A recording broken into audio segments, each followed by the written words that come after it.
Pergi ke sungai memancing ikan, udara sejuk, nikmat rasanya. Salam sapa kami ucapkan, Assalamualaikum semuanya. Hai, kami dari kelompok 2. Dalam video kali ini, kami akan mengulas tentang pengorganisasian pesan-pesan bisnis. Karena kata pepatah tak kenal maka tak sayang, jadi yuk kita perkenalan dahulu. Perkenalkan, kami dari kelompok 2 dengan anggota. Yang pertama, saya, Andini Puspitasari. Yang kedua, Ajis Rojak Prasetya. Yang ketiga, Dewi Masita. Yang keempat, Lailatul Maghfirah. Yang kelima, Putri Laila Yulita. Dan yang keenam, Teresia Rondang Maria. Dalam materi kali ini, kami membaginya menjadi 7 poin. Untuk poin yang pertama mengenai pengertian pesan-pesan bisnis. Kemudian yang kedua ada penyebab pesan bisnis tidak terorganisasi dengan baik. Yang ketiga, pentingnya pengorganisasian yang baik. Yang keempat, pengorganisasian pesan-pesan melalui outline. Yang kelima, keterampilan merevisi. Yang keenam, bagaimana memilih kata yang tepat. Dan yang ketujuh, bagaimana cara membuat kalimat yang efektif. Langsung saja kita mulai ke materi yang pertama. Pengertian pesan bisnis. Pesan bisnis merupakan suatu pesan atau surat yang digunakan untuk menyampaikan informasi mengenai penyelenggaraan kegiatan bisnis baik secara tertulis maupun tidak tertulis dari pengirim kepada si penerima, bisa perseorangan maupun organisasi.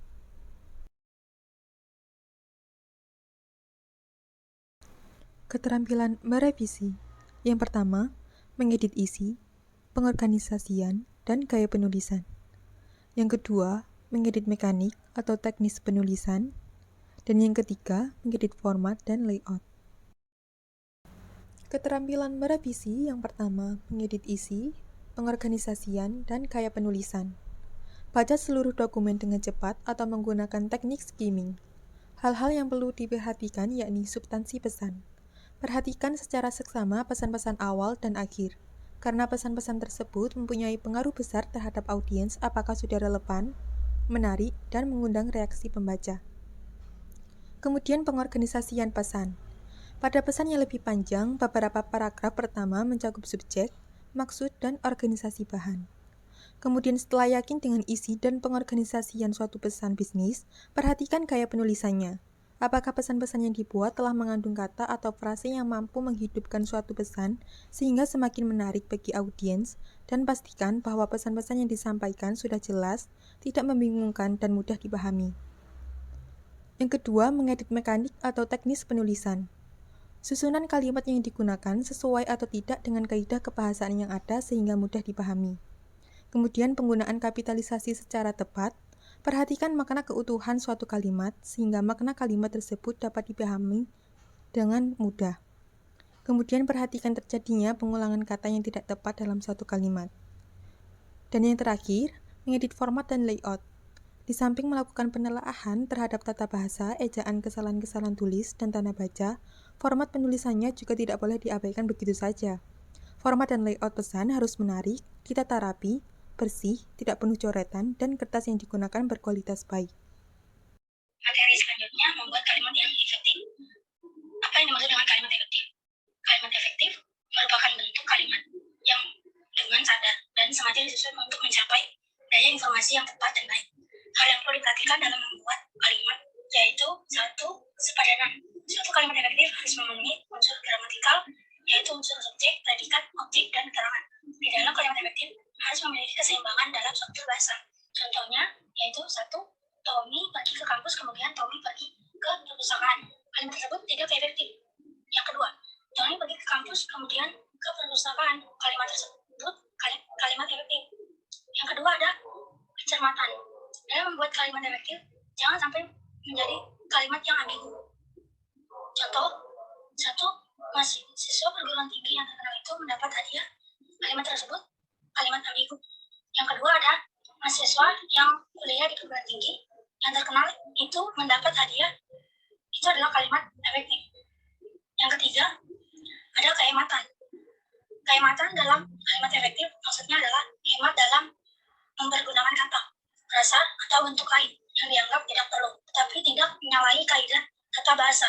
Hal ini dikarenakan penggunaan kata yang berlebihan akan mengaburkan maksud kalimat. Untuk itu ada beberapa kriteria dapat melakukan penghematan. Yang pertama, menghilangkan pengulangan subjek. Yang kedua, menghindarkan pemakaian superordinat pada hiponimi kata. Yang ketiga, menghindarkan kesinoniman dalam suatu kalimat. Yang terakhir, tidak menjamakan kata-kata yang berbentuk jamak. Yang keempat yaitu kelogisan. Kelogisan ialah bahwa kalimat itu dapat dengan mudah dan penulisannya sesuai dengan ejaan yang berlaku. Hubungan unsur-unsur dalam kalimat harus memiliki hubungan yang logis dan masuk akal. Contohnya yaitu 1. Untuk mempersingkat waktu, kami akan teruskan acara ini. Kalimat tersebut tidak efektif. Yang kedua, untuk menghemat waktu, kami teruskan acara ini. Kalimat tersebut termasuk kalimat efektif. Yang kelima, kesatuan. Kesatuan atau kepaduan di sini maksudnya adalah paduan pernyataan dalam kalimat itu, sehingga informasi yang disampaikan tidak terpecah-pecah. Ada beberapa hal yang perlu diperhatikan untuk menciptakan kesatuan atau kepaduan kalimat, yaitu tidak bertele-tele dan tidak mencerminkan cara berpikir yang non-simetris.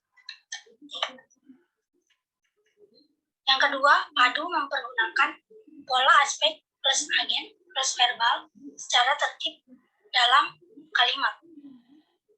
Yang ketiga, kalimat yang padu tidak perlu menyisipkan sebuah kata seperti daripada atau tentang antara predikat, kata kerja, dan objek penderita. Contohnya, makalah ini membahas tentang teknologi fiber optik. Kalimat tersebut tidak efektif. Ini membahas teknologi fiber optik. Kalimat tersebut efektif. Yang keenam, paralelan atau kesenjangan adalah kesamaan bentuk kata atau imbuhan yang digunakan dalam kalimat itu. Jika pertama menggunakan verba, bentuk kedua juga menggunakan verba. Jika kalimat pertama menggunakan kata kerja, perimbuhan mau. Contohnya, harga sembako dibekukan atau kenaikan secara luas. Kalimat tersebut tidak efektif.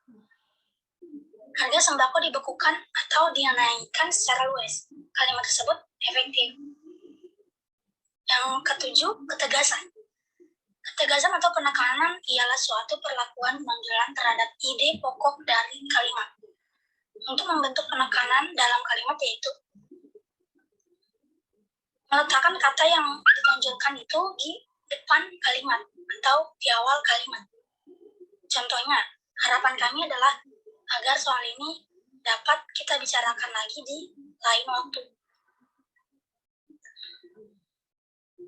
Selain itu, membuat urutan kata yang bertahap. Contohnya, bukan 1.000, sejuta, atau 100, tetapi berjuta rupiah telah disumbangkan kepada anak-anak terlantar. Kalimat tersebut tidak efektif atau salah. Yang kedua, bukan 100, 1.000, atau sejuta, tapi berjuta-juta rupiah telah disumbangkan kepada anak-anak terlantar. Kalimat tersebut benar. Selanjutnya, melakukan pengulangan kata atau repetisi. Contohnya, cerita itu begitu menarik, cerita itu sangat mengharukan. Yang terakhir, mempergunakan partikel penekanan atau penegasan, seperti lah, pun, atau kah. Contohnya, yang pertama, dapatkah mereka mengerti maksud perkataanku? Yang kedua, dialah yang harus bertanggung jawab dalam menyelesaikan tugas ini. Manfaat pengorganisasian yang baik. Yang pertama, membantu audiens memahami suatu pesan. Dengan mengemukakan poin-poin penting secara jelas, menyusun ide-ide secara logis dan runtut, serta memasukkan semua informasi yang relevan ke dalam pesan. Dengan begitu, audiens akan mudah memahami tujuan suatu pesan. Yang kedua, membantu audiens menerima pesan. Pengorganisasian pesan yang baik di samping membantu audiens memahami tujuan pesan, juga membantu audiens menerima pesan.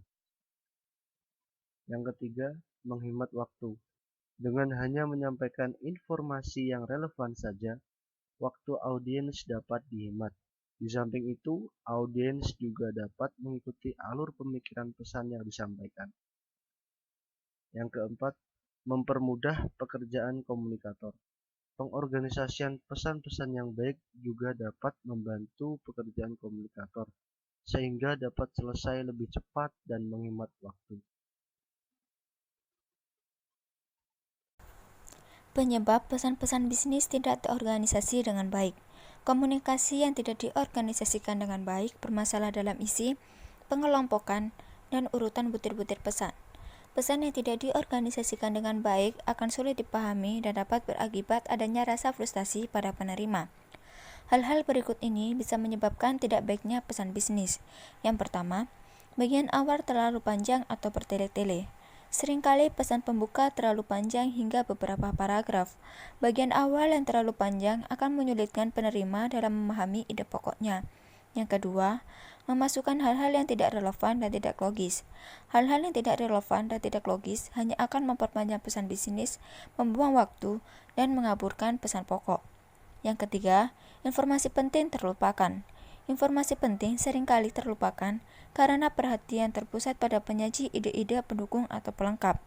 Yang keempat, pengelompokan dan urutan pesan tidak menunjukkan satu kesatuan yang utuh. Butir-butir pesan bisnis yang tidak dikelompokkan dengan baik dan tidak disajikan secara kronologis bisa membingungkan penerima.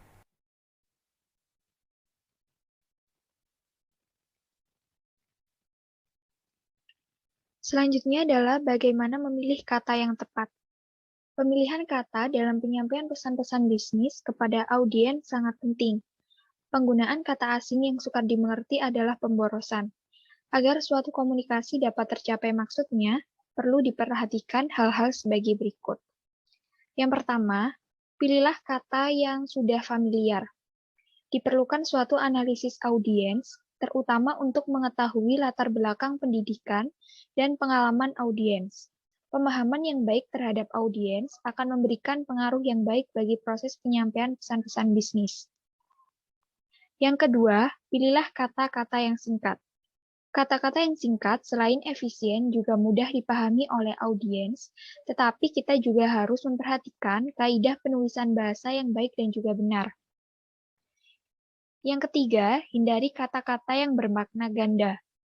Penggunaan kata-kata tersebut akan mengakibatkan penafsiran yang bermacam-macam.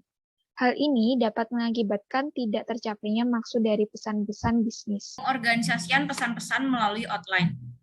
Pada dasarnya, untuk mencapai pengorganisasian yang baik, diperlukan dua proses tahapan. Satu, mendefinisikan dan mengelompokkan ide-ide yang terbagi menjadi 3 cara, mulai dengan ide pokok, menyatakan poin pendukung yang penting, ilustrasikan dengan bukti-bukti. Yang kedua, menentukan urutan dengan rencana organisasional. Dengan dibagi menjadi 2 cara, pendekatan langsung dan pendekatan tak langsung. 1. Mendefinisikan dan mengelompokkan ide-ide.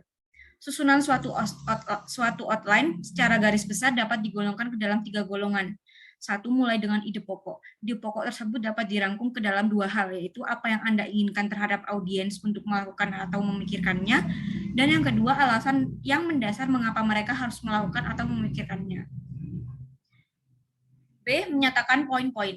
Menyusun poin-poin pendukung yang penting sebagai pendukung ide-ide pokok tersebut. C. Ilustrasi dengan bukti-bukti. Memberikan ilustrasi dengan mengemukakan bukti-bukti, maka outline yang disajikan akan semakin baik. Yang kedua, menentukan urutan dengan rencana operasional. Untuk dapat menentukan urutannya, ada 2 pendekatan penting, yaitu pendekatan langsung. Sering disebut pendekatan deduktif, di mana ide pokok muncul paling awal, kemudian diikuti bukti-bukti pendukungnya. Gunakan pendekatan ini bila reaksi audiens positif. Kedua, pendekatan tak langsung, sering disebut pendekatan induktif, di mana bukti-bukti muncul terlebih dahulu, kemudian diikuti dengan ide pokoknya. Gunakan pendekatan ini bila reaksi audiens cenderung negatif. Gimana nih? Udah paham belum tentang pengorganisasian pesan-pesan bisnis? Biar teman-teman makin paham, yuk simak kesimpulan materi kali ini. Pesan bisnis merupakan satu pesan atau surat yang digunakan untuk menyampaikan informasi mengenai penyelenggaraan kegiatan bisnis, baik secara tertulis maupun tidak tertulis, dari pengirim kepada penerima. bisa perseorangan maupun organisasi. Dalam penulisannya, ada beberapa hal yang menyebabkan pesan-pesan bisnis tidak terorganisasi dengan baik, yaitu bagian awal terlalu panjang, memasukkan hal-hal yang tidak relevan, informasi penting terlupakan, dan pengelompokan pesan tidak menunjukkan satu kesatuan yang utuh. Pengorganisasian yang baik itu penting dilakukan, karena kita dapat membantu audiens dalam memahami pesan, menerima pesan, mempermudah pekerjaan komunikator, dan tentunya menghemat waktu. Untuk mencapai pengorganisasian yang baik, diperlukan 2 proses tahapan, yaitu mendefinisikan dan menggolongkan ide-ide, kemudian menetapkan urutan ide-ide dengan perencanaan organisasional terpilih secara hati-hati. Pesan bisnis juga terkadang memerlukan revisi, di mana hal ini dapat penting dan dilakukan dengan cara mengedit isi, pengorganisasian, dan gaya penulisan. Kalimat efektif disusun untuk mencapai daya informasi yang tepat dan baik. Kalimat efektif juga harus memperhatikan beberapa hal dalam membuat kalimatnya. Nah, itulah tadi penjelasan dari kami mengenai pengorganisasian pesan-pesan bisnis. Apabila ada salah kata, kami mohon maaf. Mentari senja telah tenggelam. Hujan turun mulai terjatuh. Kututup presentasi dengan salam. Wassalamualaikum warahmatullahi wabarakatuh.